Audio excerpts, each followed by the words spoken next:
Shalom sahabat WB yang dikasihi Tuhan.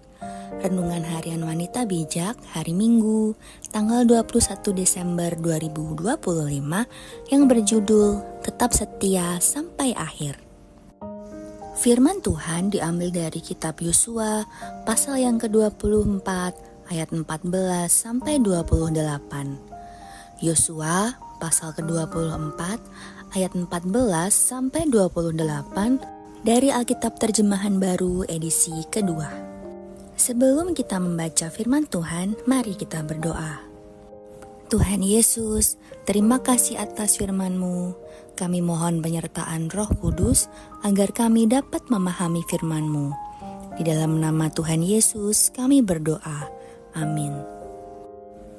Yosua pasal yang ke-24 ayat 14 sampai 28 dari Alkitab Terjemahan Baru edisi kedua. Demikian firman Tuhan. Jadi sekarang takutlah akan Tuhan dan beribadahlah kepadanya dengan tulus ikhlas dan setia. Singkirkanlah ilah-ilah yang kepadanya nenek moyangmu telah beribadah di seberang sungai Efrat dan di Mesir, dan beribadahlah kepada Tuhan. Namun, jika kamu menganggap tidak baik untuk beribadah kepada Tuhan, pilihlah pada hari ini kepada siapa kamu akan beribadah.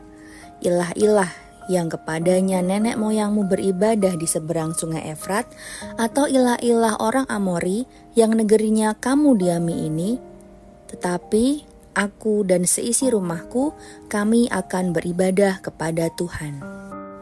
Lalu bangsa itu menjawab, sekali-kali kami tidak akan meninggalkan Tuhan untuk beribadah kepada ilah-ilah lain. Sebab Tuhan Allah kita, Dialah yang telah menuntun kita dan nenek moyang kita keluar dari tanah Mesir, dari tempat perbudakan, dan yang telah melakukan tanda-tanda mukjizat besar ini di depan mata kita. Dialah yang telah melindungi kita sepanjang jalan yang kita tempuh dan di antara semua bangsa yang kita lalui. Tuhan telah menghalau dari hadapan kita semua bangsa, termasuk orang Amori, penduduk negeri ini. Kami pun akan beribadah kepada Tuhan, sebab Dialah Allah kita. Namun Yosua berkata kepada bangsa itu, tak akan sanggup kamu beribadah kepada Tuhan, sebab Dialah Allah yang kudus, Allah yang cemburu. Ia tidak akan mengampuni pelanggaran dan dosamu. Apabila kamu meninggalkan Tuhan dan beribadah kepada ilah-ilah asing, Ia akan berbalik dari kamu dan mendatangkan malapetaka atas kamu, bahkan membinasakan kamu setelah Ia melakukan yang baik bagi kamu. Tetapi bangsa itu berkata kepada Yosua, tidak, hanya kepada Tuhan saja kami akan beribadah.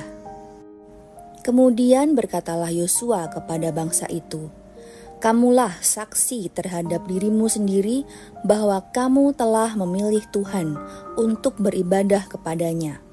Jawab mereka, kamilah saksinya. Ia berkata, sekarang singkirkanlah ilah-ilah asing yang ada di antara kamu dan condongkanlah hatimu kepada Tuhan Allah Israel. Lalu jawab bangsa itu kepada Yosua, kepada Tuhan Allah kita, kami akan beribadah, dan suaranya akan kami dengarkan. Pada hari itu juga, Yosua mengikat perjanjian dengan bangsa itu dan membuat ketetapan dan peraturan bagi mereka di Sikem. Yosua menulis semuanya itu dalam kitab hukum Allah. Lalu ia mengambil sebuah batu besar dan mendirikannya di bawah pohon tarbantin di tempat kudus Tuhan. Kata Yosua kepada seluruh bangsa, sesungguhnya batu ini akan menjadi saksi terhadap kita, sebab ia telah mendengar segala firman Tuhan yang diucapkannya kepada kita. Sebab itu, batu ini akan menjadi saksi terhadap kamu, supaya kamu tidak menyangkal Allahmu. Sesudah itu, Yosua melepas bangsa itu pergi, masing-masing ke milik pusakanya. Demikian firman Tuhan.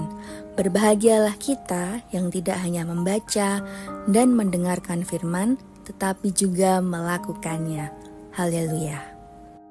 Sahabat WB, mari kita renungkan firman Tuhan. Pilihan apa yang Yosua berikan kepada orang Israel?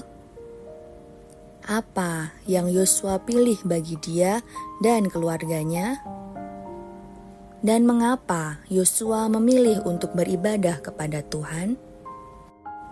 Sahabat WB, di akhir masa hidupnya, Yosua mengumpulkan semua orang Israel dan menantang bangsa ini untuk memilih kepada siapa mereka akan beribadah.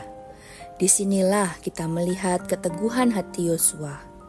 Dia memilih untuk tetap melayani Tuhan. Bahkan dia berkomitmen bersama keluarganya untuk tetap beribadah kepada Tuhan. Pengalamannya berjalan bersama Tuhan sejak muda membuat imannya bertumbuh dan tidak tergoyahkan, sehingga pilihannya teguh untuk mengikut Tuhan sampai akhir hidupnya.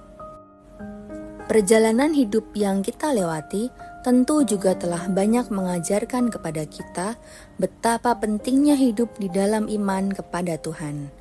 Meskipun ada badai yang harus kita lewati maupun salib yang kita pikul, tetapi saat kita melewatinya bersama Tuhan, selalu ada kasih karunia yang cukup buat kita sehingga membuat iman kita terus bertumbuh. Janganlah iman yang telah engkau pupuk lewat pengalaman pribadimu bersama Tuhan menjadi lemah. Tetaplah setia memilih beribadah kepada Tuhan hingga akhir hidupmu, karena Tuhan terlebih dahulu telah setia kepadamu. Sahabat WB, sebelum membagikan kepada rekan dan kelompok pemuritan kita, mari kita berdoa. Tuhan Yesus, terima kasih atas firman-Mu. Ajar kami untuk tetap setia memilih beribadah kepada Tuhan, karena Engkau terlebih dahulu setia kepada kami. Di dalam nama Tuhan Yesus kami berdoa. Amin. Tetaplah setia, karena hidup kita semata-mata adalah anugerah Tuhan.